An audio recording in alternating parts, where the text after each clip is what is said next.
Hello everybody and welcome back to Expert Examiner IELTS. My name is Glyn and in this video we're going to give some more speaking feedback, this time speaking feedback on Muhammad's test. So let's take a look.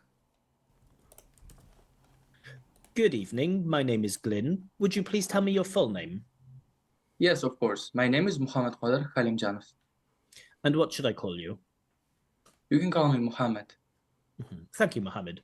Now, in this first part of the test, I'm going to ask you some questions about yourself. Do you work or do you study? Currently, I do both of them, and I like that, both of them. That's nice, B2 quantifiers. I do both of them. I study at university in Fergana, and I have a part-time job in Cool, have a part-time job, nice. English school. Let's talk about your studies. What are you studying at the moment? Currently, I'm studying physics. So this question, do you work or do you study? It's only to determine what set of questions the examiner will ask. So it's like if you say you study, then the examiner has a set of questions about your studies. If you say you work, then the examiner has a set of questions about your work. If you say you do both, then the examiner will just choose one and then decide to speak about it. Math and English. And why did you choose to study physics? Because since my childhood, just a little bit of hesitation and a little bit of a false start there. Since my childhood, so I think that is a language-related one. Since my childhood, I really like to study. Since my childhood, I have really liked to is probably better. Present perfect with the since my childhood, I have really liked to. Small grammar mistake, but okay, not a big deal. Physics, and also my dad is a physicist, so cool. Physicist, nice pronunciation. Very easy to get that word wrong because you have physics, but physicist. Oh, actually, stress in the same place. But physicist, still good use of the suffix physicist.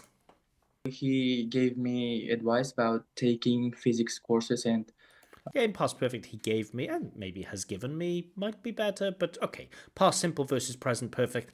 I almost never, ever worry about the misuse or the difference between that past simple and present perfect. I think it's one of those things English language teachers love to focus on. English language students love to focus on it, and everyone else in the world really doesn't care if you're using present perfect or past simple. Choosing physics at university. And what would you like to do when you finish studying? I want to be cool. I want to be, nice connected speech. I want to be, nice contracted form. Wanna be a scientist after finishing university, because cool. After finishing, good. I'm so keen on with scientists, and also I'm so keen on with. There is this obsession with those expressions, keen on and fond of. I have to say, I hate them. Keen on, fond of. It's like very often students are told things like, don't use the word like in the IELTS exam. Don't use the word like and love in the IELTS exam. Use keen on and fond of. And while I agree, sometimes it can be good to have a variety. We don't want to rely on words like. Sometimes it can be nice to have alternative expressions, but I think there are just so many more natural, better, widely used expressions than fond of and keen on. And notice the candidate misuses it. So if you are going to use some of this, I think, memorized language, if you are going to use it, you have to make sure that you get it right. So keen on, be keen on something, be keen on doing something, not be keen on with something. So notice again how the candidate used it.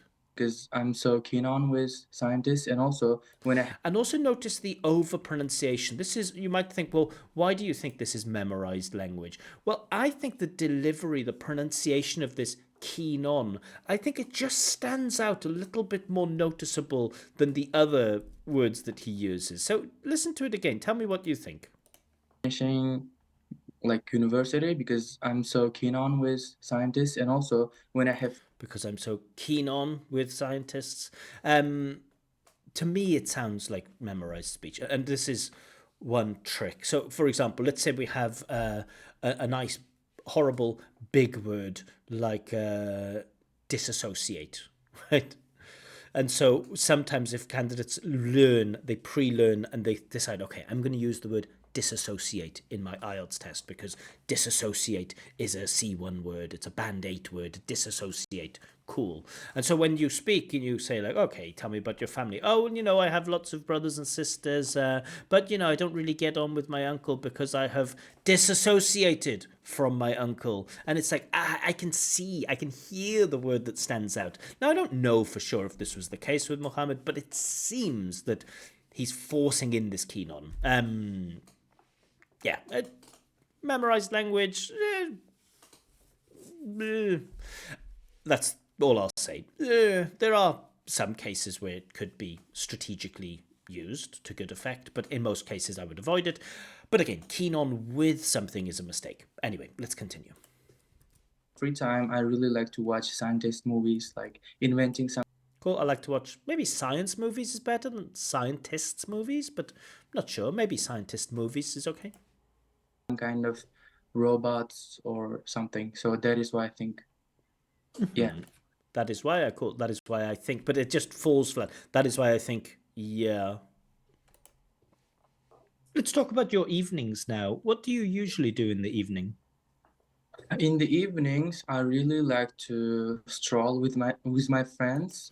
Again, that stroll, again, it feels to me like candidate knows the word walk, or maybe go for a walk is the best thing here. Even go for a stroll. But it seems to me just slightly that stroll might be rehearsed, memorized. Listen again. In the evenings, I really like to stroll with my friends. And so you notice that pause before it. I really like to stroll with my friends. So this is one example where, another good example where the use of memorized language negatively affects fluency, negatively affects pronunciation. It's not that there's anything necessarily wrong with stroll. I'd prefer go for a walk, alternatively go for a stroll or have a stroll or take a stroll. I don't really like stroll as a verb. I feel it's not very natural here. I like to stroll with my friends. And I think, while one one regular viewer of the channel pointed out a kind of error in some of my analysis before and said, well, I looked in the dictionary and the dictionary told me that this is perfectly acceptable.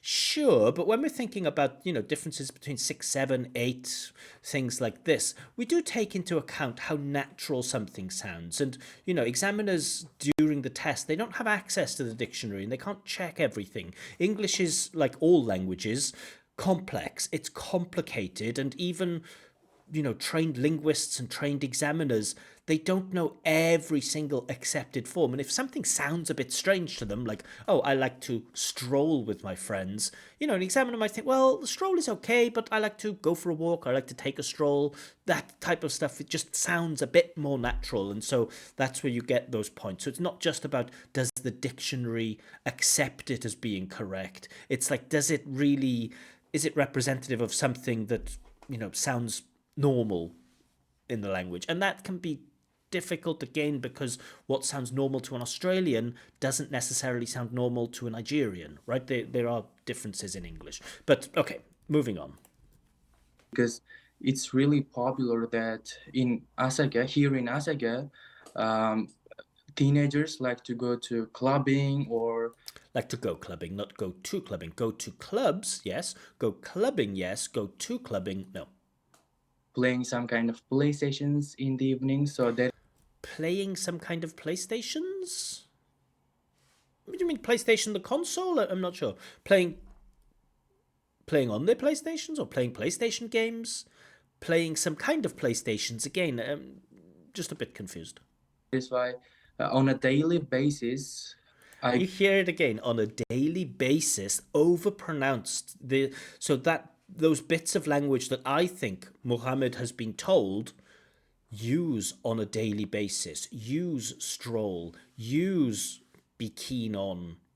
At least I'm only guessing. But it sounds to me that he has the strategy of using this vocab, and for me, it sounds like it stands out above the other language unnaturally. Just listen again.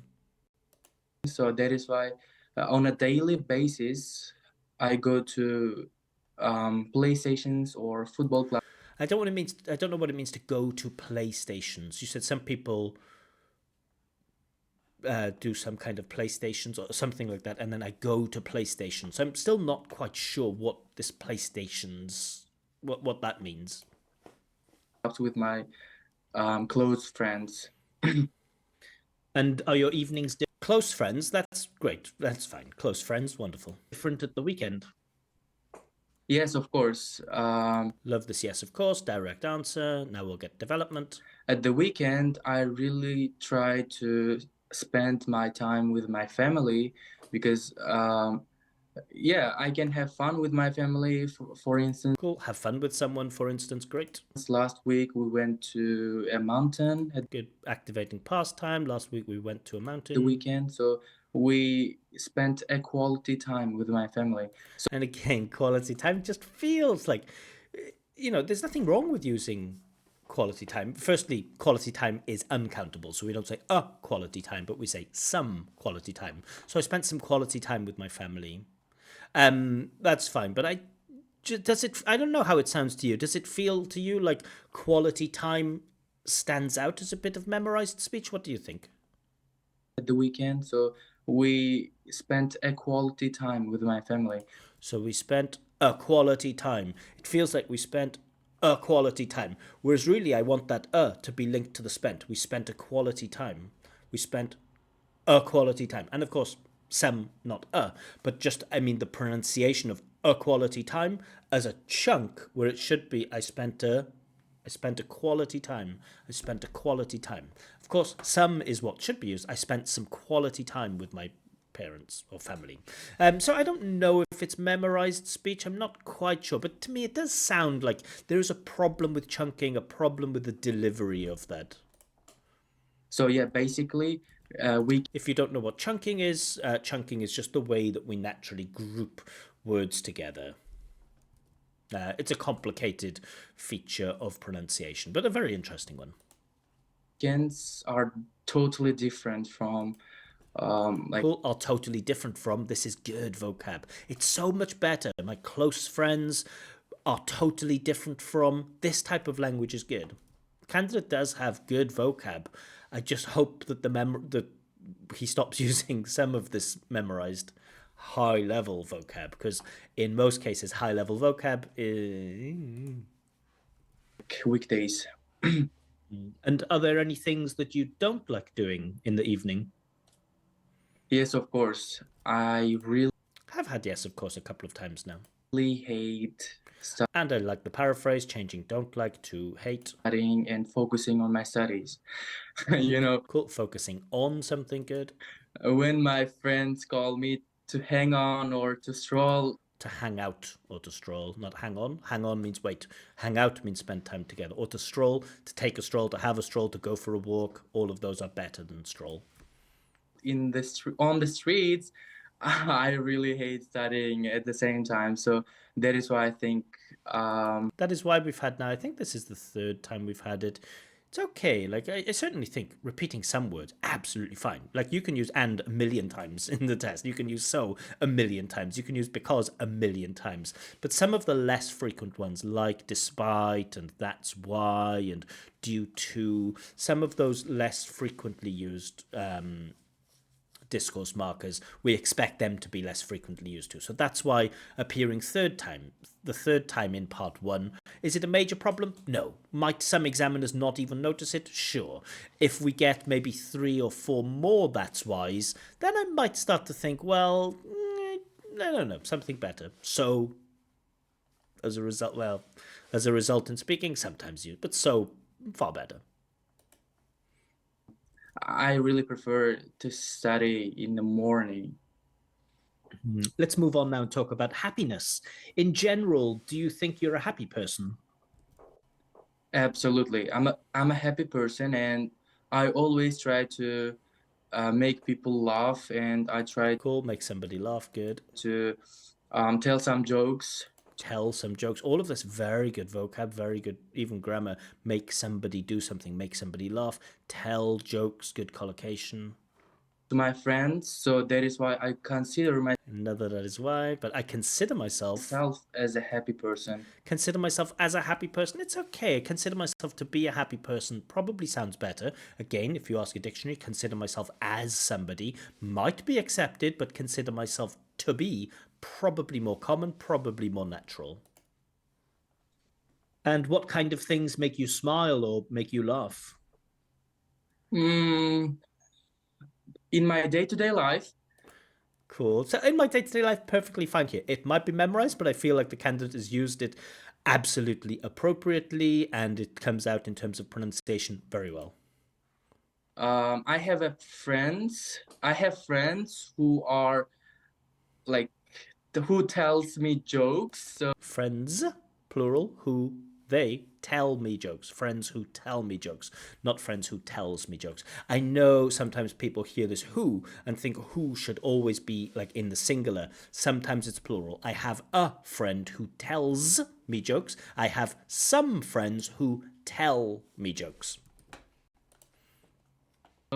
um, we try to tell jokes to each other. So that is why To each other, that reciprocal pronoun, is that what it's called? Each other? Reciprocal pronoun? Yeah.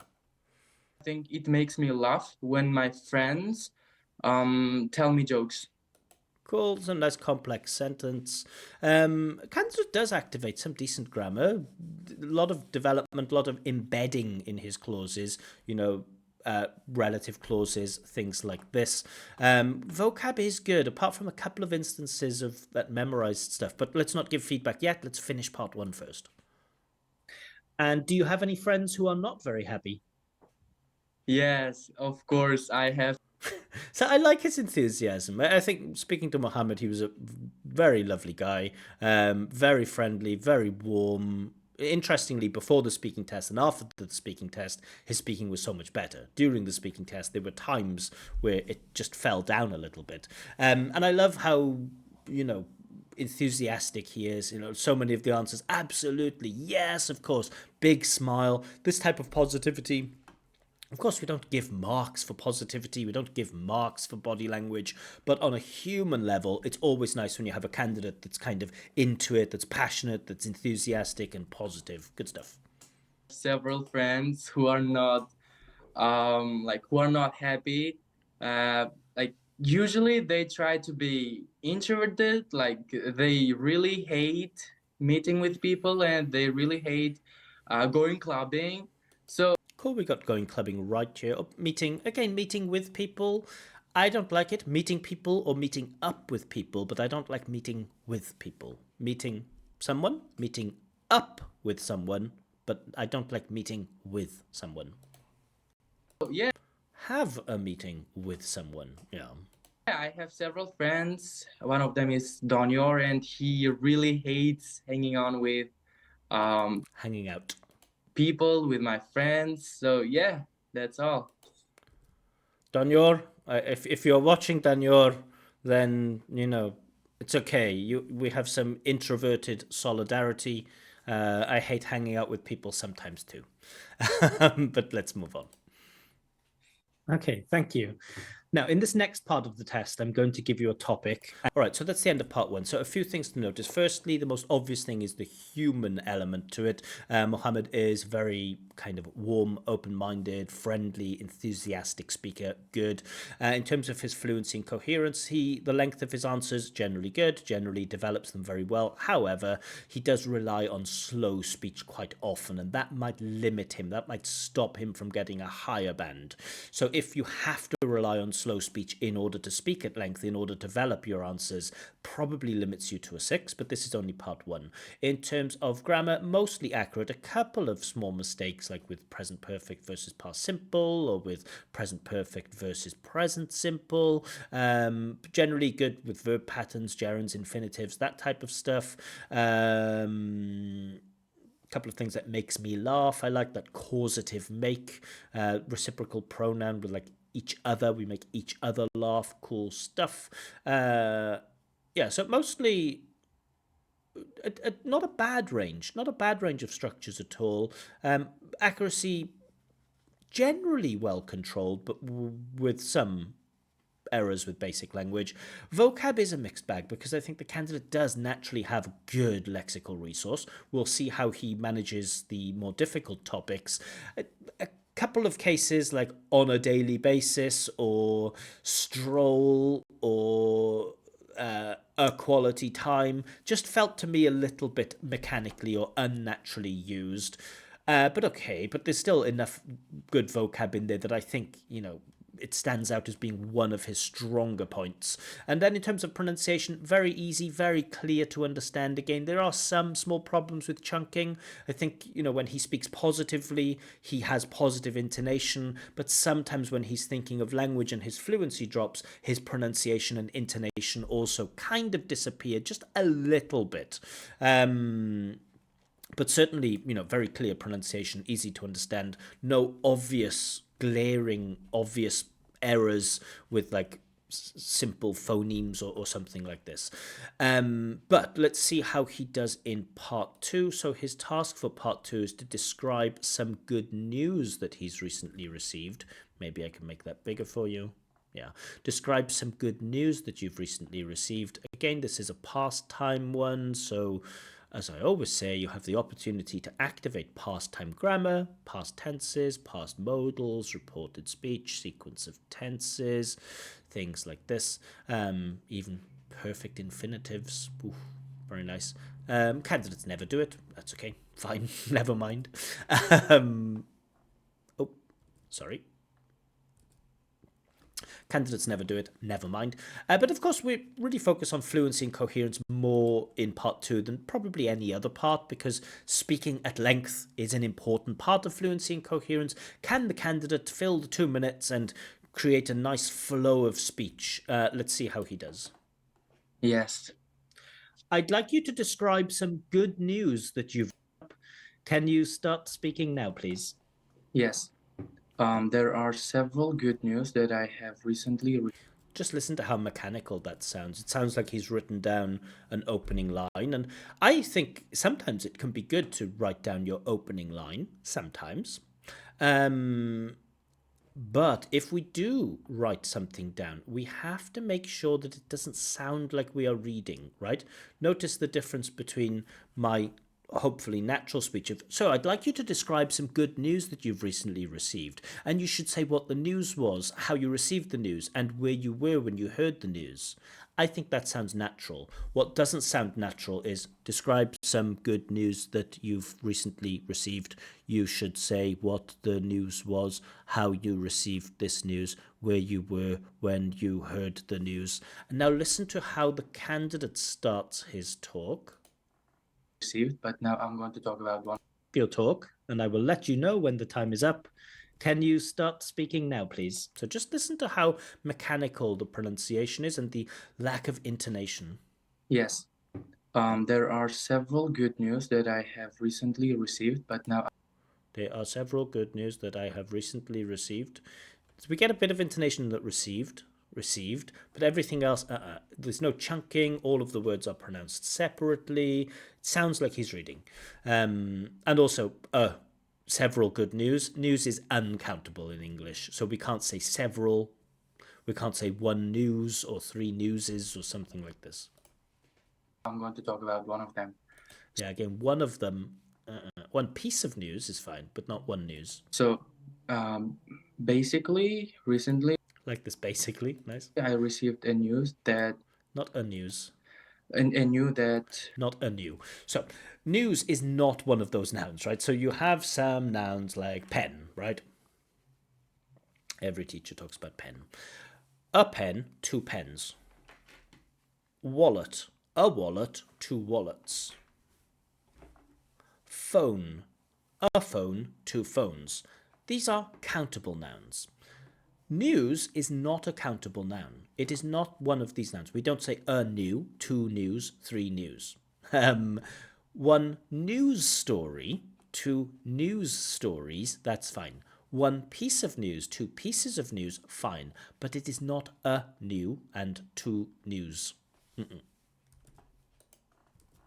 my friend got a new job and At that time, I was really happy because So he's lost his intonation. He's lost his positivity a little bit. At that time, I was really happy. It doesn't sound like he's happy. So there is a disconnect between the words, I was really happy, and the facial expression and the intonation. It doesn't sound like the candidate's happy.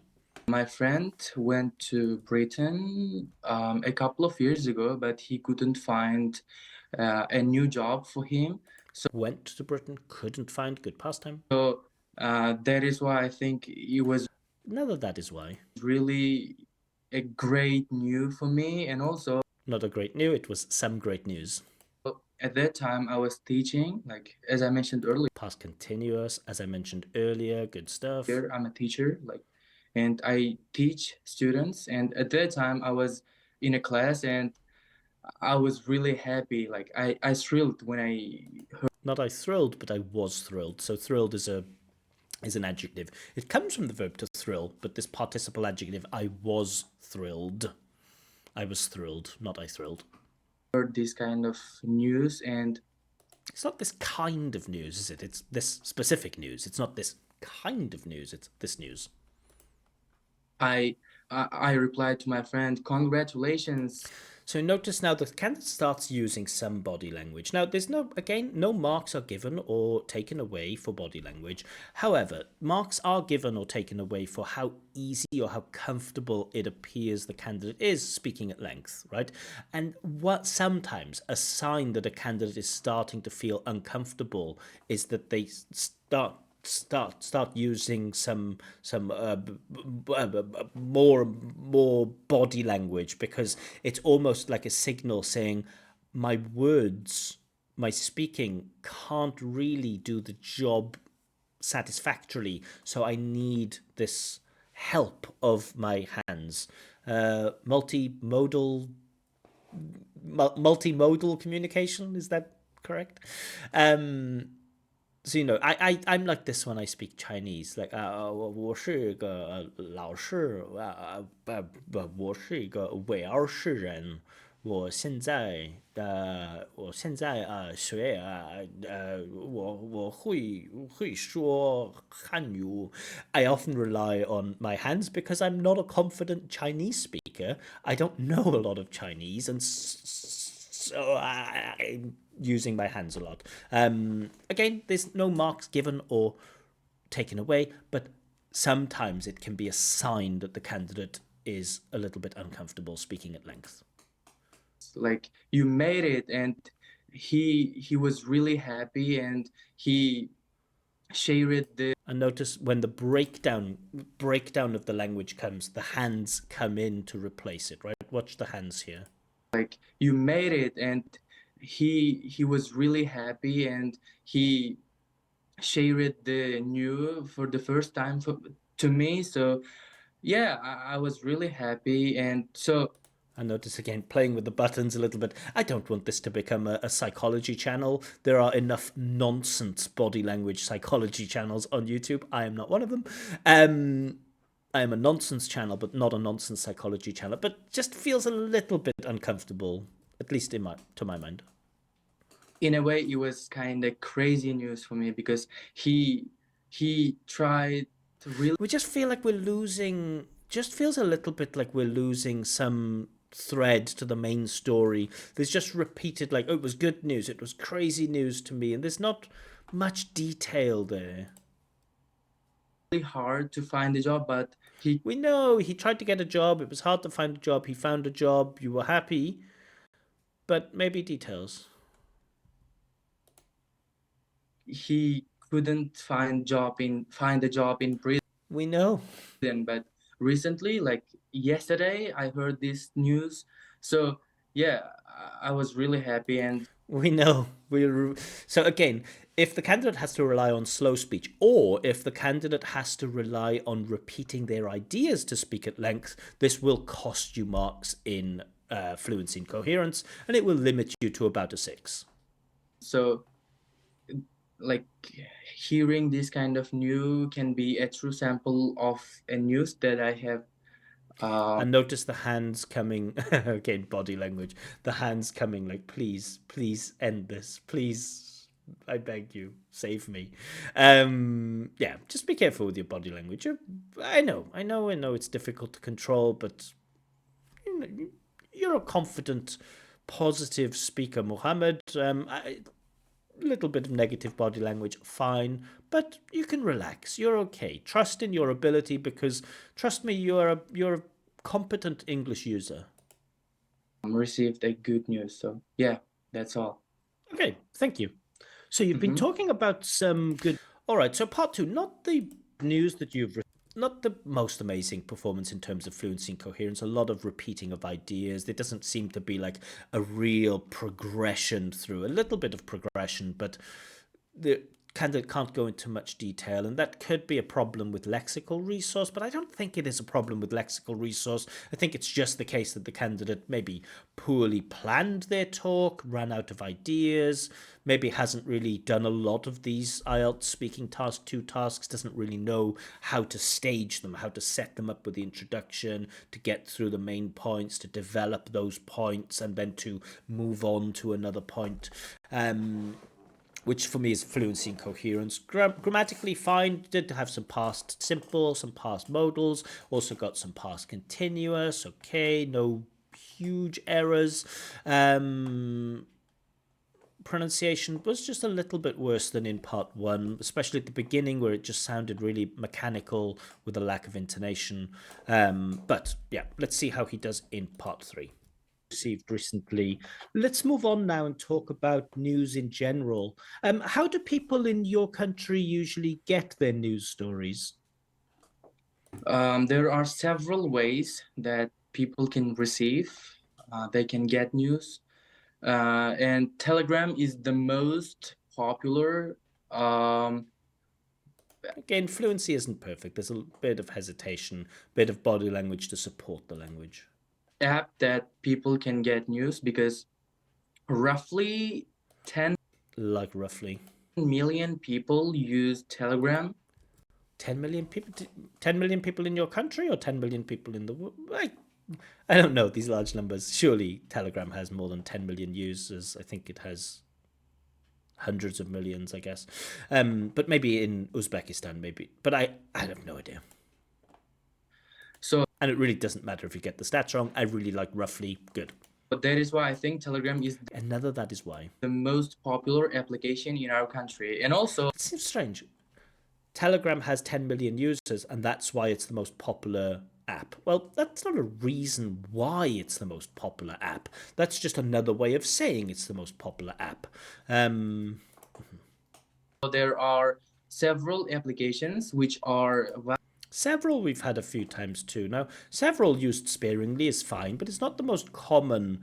Not the most common quantifier. Like a few is probably more suitable, more widely used. We have a few apps, several apps, quite a few, a couple of apps, some apps.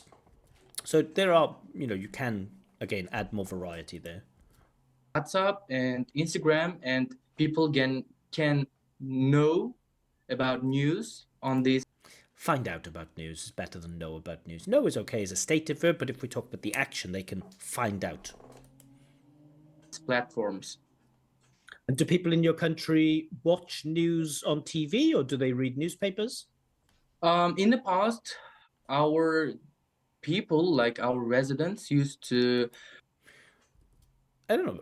Residence is fine, but it just sounds. Again, it's just something that. And I don't want to be like, oh, you have to say what I would say or it's incorrect. But to me, like, people in my country is just fine. I don't know about why specifically residents. But okay, maybe it can. Again, it just sounds a little bit like the candidate is thinking, well, people in my country is too simple. I need to show off that I know the word residence. But to me, it's just unnecessarily added. But I love the use of used to. So in the past, people used to. So that's very, very natural stuff. Watch news. It's just People, yodeling. like our residents, used to watch news on TVs, but But used to watch, used to watch. I'd like that to be connected. Used to watch, not used to watch.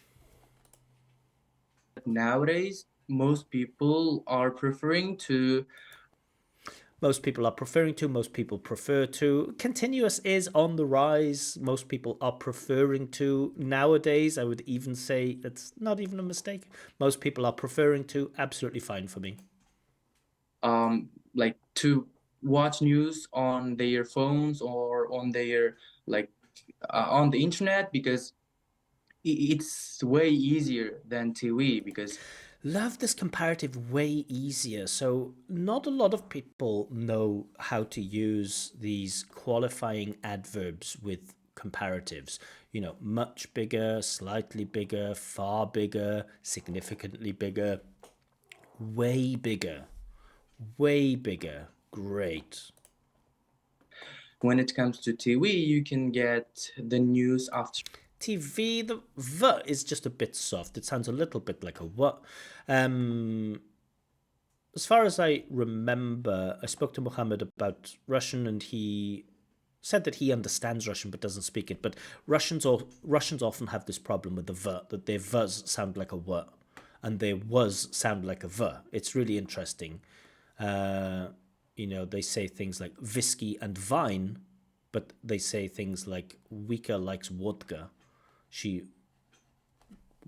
watches TV. So it's strange how the V and the W often get mixed up in Russia. And Mohammed also has this like just a little sounds like TV, TV. Don't quite hear that V, V. Don't get the teeth on the lip. V, when it comes to TV, you can get TV. the news after a week or after a couple of days. But when it comes to like when it comes to the internet, you can I like this when it comes to. I'm a big fan of when it comes to. take the news after a minute or after an hour. So that is why I think it's very preferable for many people in our country. Now, some people believe that the news today isn't as reliable as it was in the past. What do you think? Yes, I suppose so, because in the past, I like suppose so. most journalists didn't lie, like, because nowadays more and more journalists are lying about news. I like this more nowadays. More and more are lying. So there's a lot to like in there. We have this nowadays. We have this more and more to show it's a trend, and also this present continuous to show it's a trend. Nowadays, more and more journalists are lying. This is good stuff. It's taught at intermediate level, but it's very rarely activated at intermediate level. And it's usually, there's a difference between learning grammar and acquiring grammar. And so you can learn this grammar usually at intermediate, but usually only at advanced level is this bit of language acquired. Present continuous is one of the first tenses that we acquire as English learners, but this use of present continuous for trends with nowadays, with more and more, that's good stuff.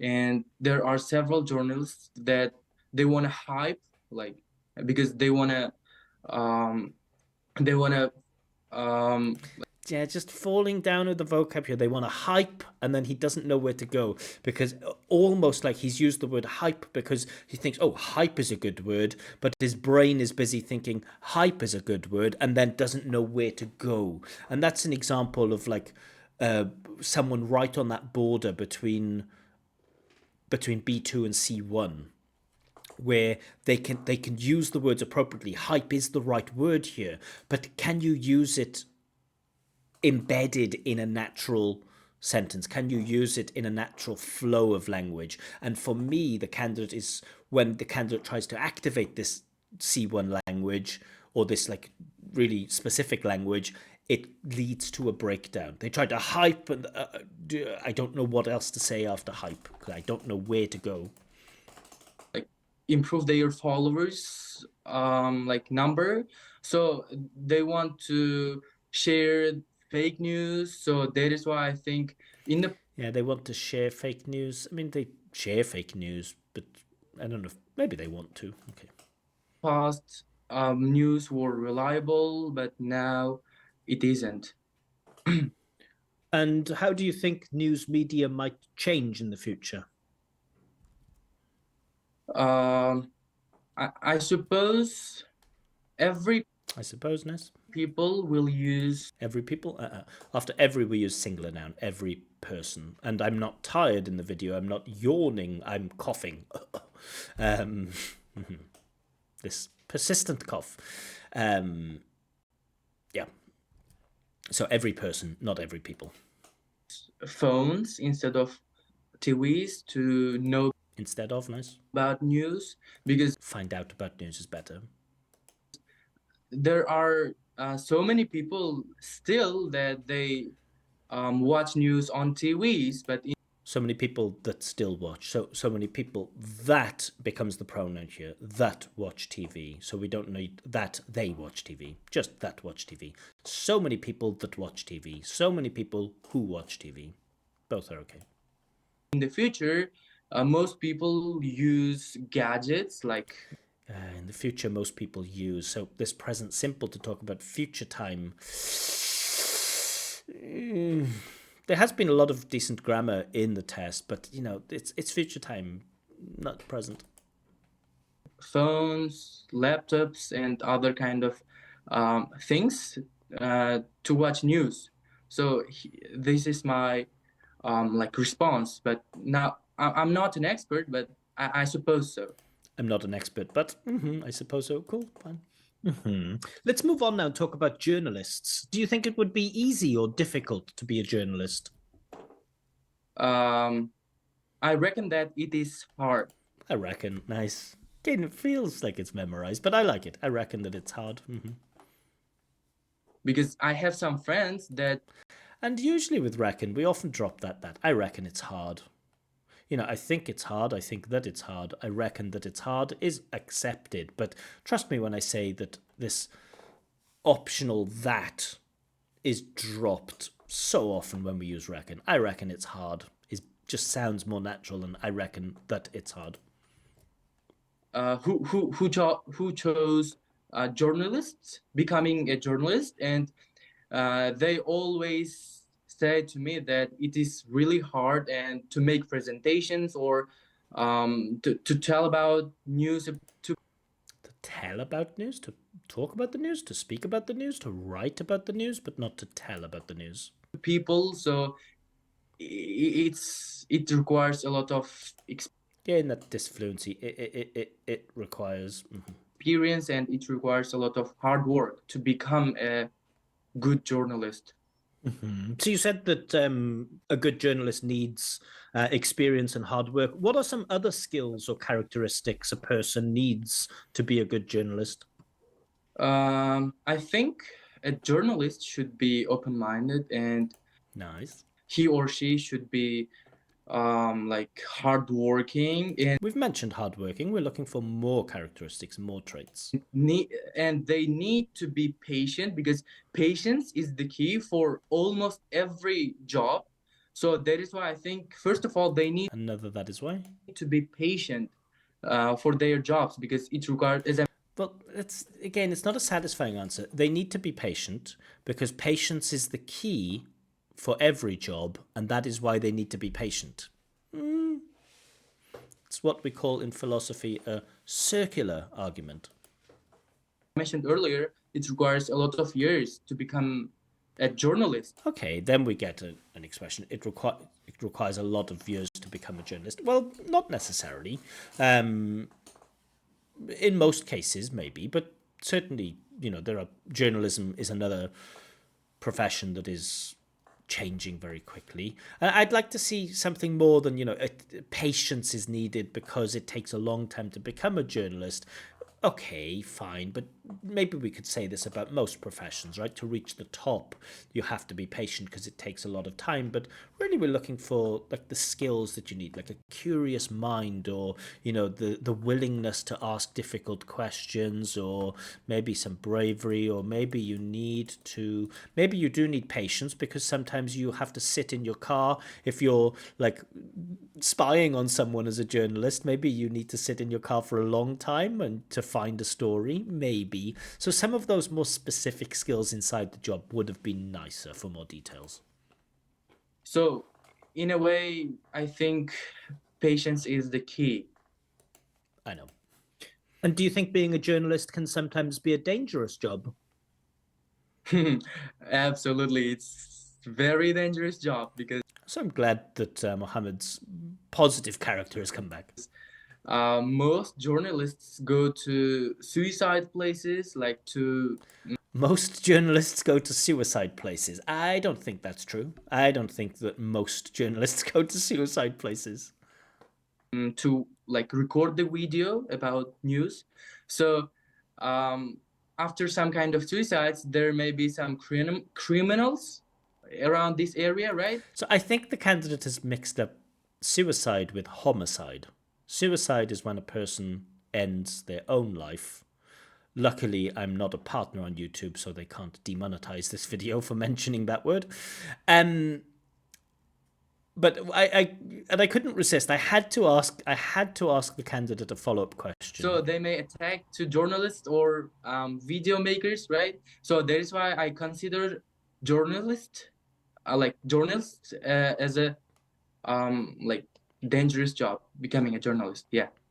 Why would there be criminals near a suicide site? So I had to ask the question. Because they can like they couldn't manage to like get away from this area, so Yeah, I think he's talking about homicide, not suicide. they may be hiding from police. So yeah.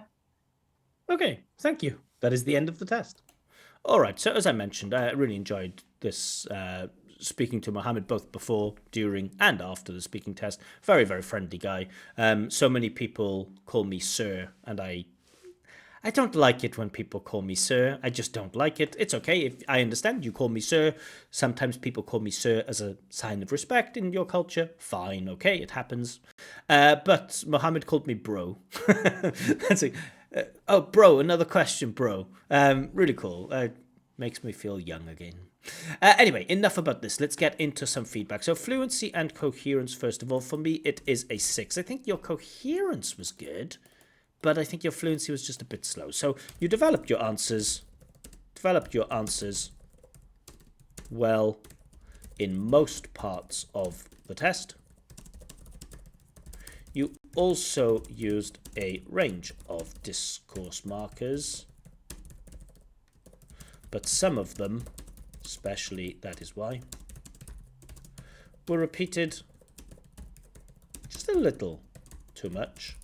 Most critically, you often had to rely on slow speech, hesitation, and repeating ideas to develop. Not always, but there were often cases of that. So for me, that's what stops you from getting the 6. Lexical resource, I think you have enough for a 7. So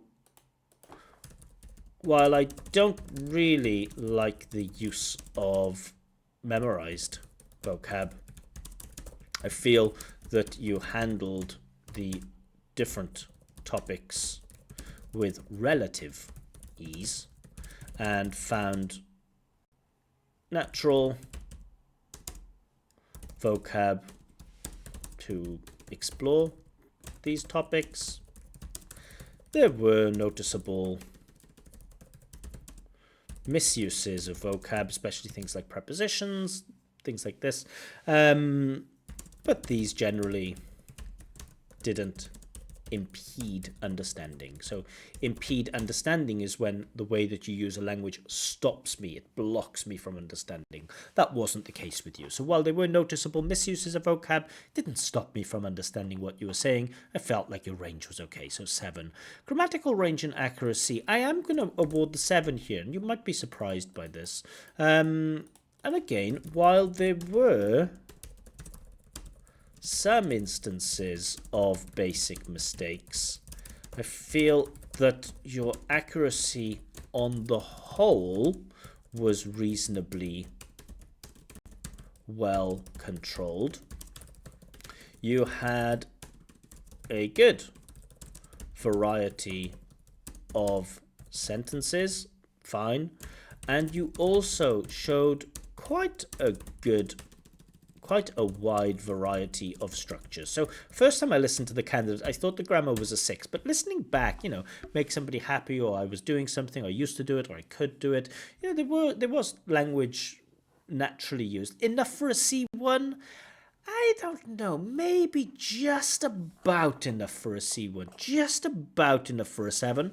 I wouldn't be surprised if an examiner gave this a 6. For me, it's right on that border between 6 and 7, but I'm going to give the 7. Pronunciation, I also feel like 7. So there were some instances where your intonation disappeared, but in many parts of the test, your intonation was quite natural. When your fluency dropped, your pronunciation sometimes became a little mechanical, but I wouldn't say that on the whole your pronunciation was mechanical. There were instances of mechanical pronunciation, but not on the whole. You have a very nice range of phonological features. No glaring mistakes. That the word was a little bit noticeable. That was noticeable. You have a very nice range of phonological features. Yeah, and you can be understood, I would say, effortlessly. Really don't have to work hard at all to understand what you're saying. Great. So quite a good score, a little bit short of the 7. So 6.5. Overall, the score, of course, is... So overall, the score is 6.75, which unfortunately drops to a 6.5. I know, again, people will argue in the comment section and tell me I'm wrong, and 6.75 goes up to 7.0. Okay, 6.5. Okay, things to work on, areas of improvement. So, of course, fluency and coherence is that one part. And I'm going to mention a point about vocab. So I think that when you try to activate IELTS language, there is no such thing as IELTS language, despite what Instagram, Twitter, and TikTok tells you. Like in IELTS, don't use very cold, use this. Don't use like, use fond of. Don't use think, use in my opinion. And I think that when you try to activate this IELTS language on a daily basis, high quality time, it negatively affects your fluency. You often don't know where to go after you've used some of that language, so you don't need it. Your vocab is naturally good enough for a 7, so don't try extra hard to use special vocab. Secondly, be careful with your overuse of that is why. Think of alternatives. That is why is fine, or that's why is better in speech, or that's why. So is very common, and so 60% of the cases should be so, with a couple of that's why or therefore thrown in. Yeah, and also you missed one with future time, so be careful with time and tense. I felt like you did okay with past time, good, present time, fine, but with the future time, you were just using present simple, and that sometimes can cost you. So sometimes if you're on the border between 6 and 7, sometimes a little mistake like that can live in the examiner's mind and think, well, candidate didn't really use future time construction correctly, so I'll give the 6. Remember, in the IELTS exam, it is an English test, and so there will almost always be a variety of some present, some past, some future, so keep that in mind. Yeah, it's easy place to score points for grammar. So yeah, 6.5, very close to the 7. Improving that fluency, how can you do that? It's tough. How can you stop the ums and the ahs and the hesitation? Well, the first step is to diagnose that problem, to understand why it happens. And the second step is to come up with a strategy, come up with a training plan on how to do it. A lot of people ask me that, how can I improve my fluency? It's not a question I can answer. I can't tell you from listening to you once how you can improve your fluency. I don't know why some candidates have those problems with fluency. It can be caused by a variety of different reasons, and there are a variety of different strategies out there, but that's for you to work on, right? The purpose of these tests is to show you, like, this is what an examiner sees, but the purpose of these tests isn't to tell you your strategy should be this. These areas of improvement, these are just simple things that I think that you can look at, but the overall strategy of how can I improve my vocab, how can I improve my grammar, how can I improve my pronunciation, how can I improve my fluency and coherence, that isn't a question, unfortunately, that I can give you a straight answer to. And I don't mean just this candidate, I mean all candidates in general. Yeah. But anyway, so I hope you enjoyed that breakdown of Muhammad's practice mock test. If you would like your own speaking test with feedback, or if you would like me to check your IELTS writing tasks, you can request this in my Telegram channel. A link to the Telegram channel is given in the description below. Of course, as always, please do like the video and subscribe. Still, about 60% of my viewers aren't subscribed. It really does help. And yeah, leave a comment if you think I'm wrong about anything. Remember, I'm often wrong. I consider myself to be an expert in this language, but nobody's perfect. Everything, a lot of the speaking is subjective, but for me, 6.5. Anyway, see you all very soon. Have a good day. Bye-bye.